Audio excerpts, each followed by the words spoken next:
So this will be the second video on the series on electron transport chain. In the first video, we discussed the overview and the various complexes of the electron transport chain. Make sure to watch that video before watching the second video on this topic.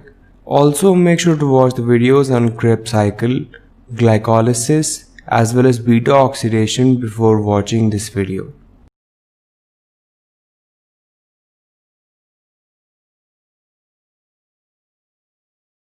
So let's try to understand how the electron transport chain actually works. Here is an illustration which depicts the membrane structure of the mitochondria as well as the organization of the various electron chain complexes. When we compare it to the structure of the mitochondria, we can see that here is the outer mitochondrial membrane. On the inside, we have the inner mitochondrial membrane, which is represented by the space between the bottom two lines of the illustration. The space between them is the intermembrane space, and the space inside the mitochondria is the matrix of the mitochondria. In the matrix of the mitochondria, we have the various biochemical cycles like the Krebs cycle as well as the beta oxidation of fatty acids. These biochemical cycles generate reducing equivalents called the NADH and the FADH2. The electron transport begins when the NADH donates its electrons to the first complex. In the first complex, the electrons are first received by the flavine mononucleotide prosthetic group. The FMN then donates the electrons to the iron sulfur proteins. These are redox reactions in which the iron ions go from the ferrous state to the ferric state depending upon when they receive and when they donate the electrons.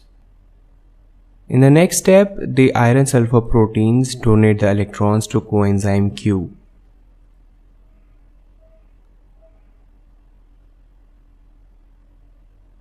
Q is the ubiquinol, which is a freely permeable molecule inside the inner mitochondrial membrane. These redox reactions generate energy which is used to pump 4 hydrogen ions from the matrix of the mitochondria into the intermembrane space.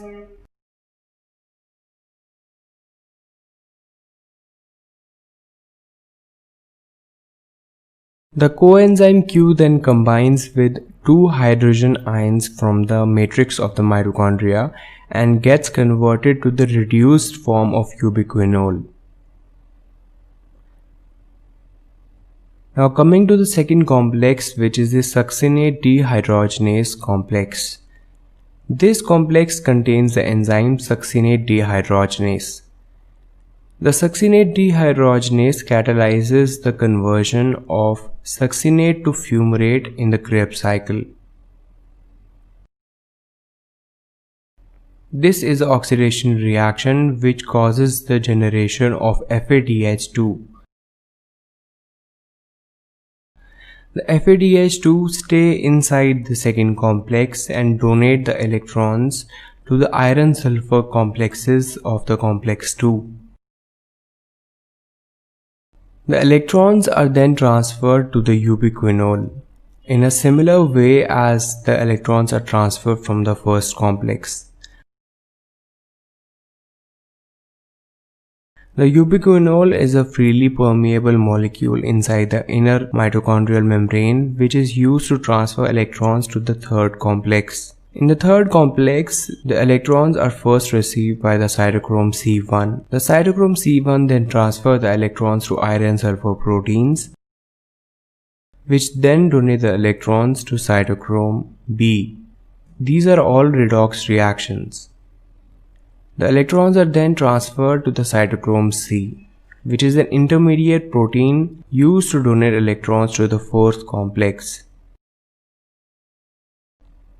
The redox reactions inside the third complex cause the bumping of 4 hydrogen ions to the intermembrane space. In the next step, the cytochrome C1 donates the electron to the fourth complex. In the fourth complex, the electrons are first received by the copper ions, which are of A type. The copper ions then donate the electron to the cytochrome A. The cytochrome A then transfers the electron to copper ions, which are of B type. These copper ions then transfer the electrons to cytochrome A3. The cytochrome A3 in the final step donates the electrons to the final electron acceptor, which is the oxygen. The oxygen combines with two hydrogen ions from the matrix of the mitochondria and gets reduced to water. These redox reactions in the fourth complex cause the bumping of two hydrogen ions to the intermembrane space.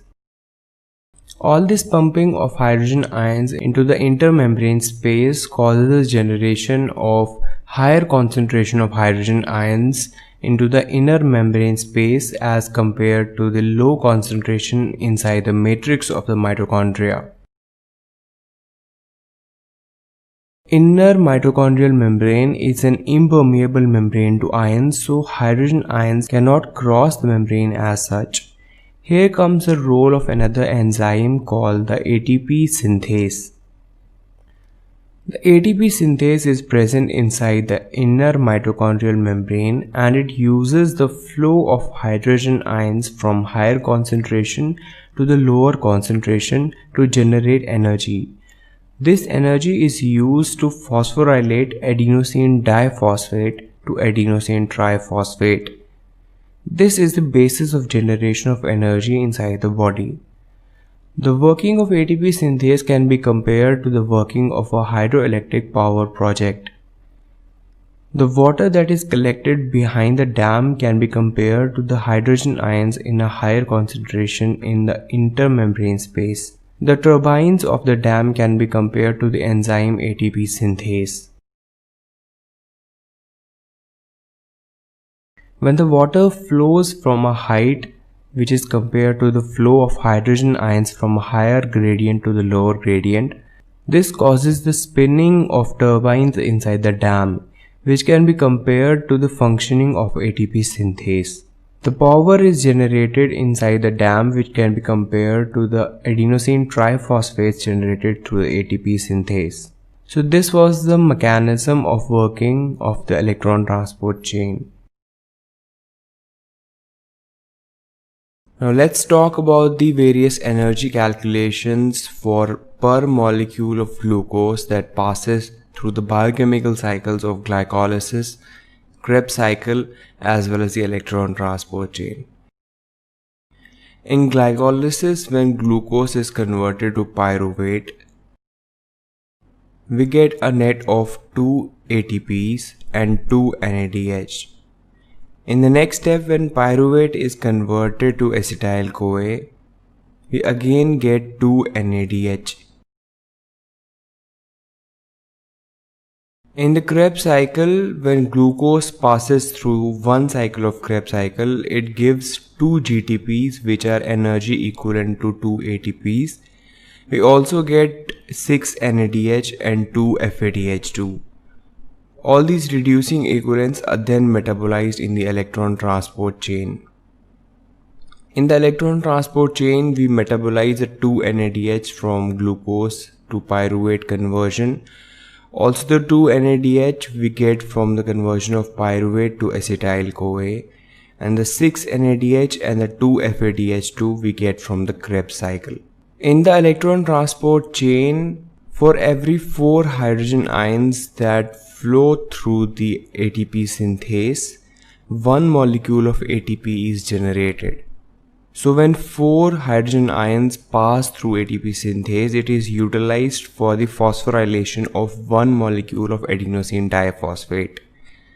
Now 1 molecule of NADH, which donates its electron to the electron transport chain, causes the movement of 10 hydrogen ions from the matrix to the intermembrane space. These hydrogen ions, when flow back through the ATP synthase, give rise to 2.5 ATPs. In a similar way, one FADH2 causes the movement of 6 hydrogen ions to the intermembrane space, which when moved back give rise to 1.5 ATPs. Using these values, we can calculate that 2 NADH from the conversion of glucose to pyruvate will give 5 ATPs. Similarly, conversion of pyruvate to acetyl-CoA will give 5 ATPs in the electron transport chain.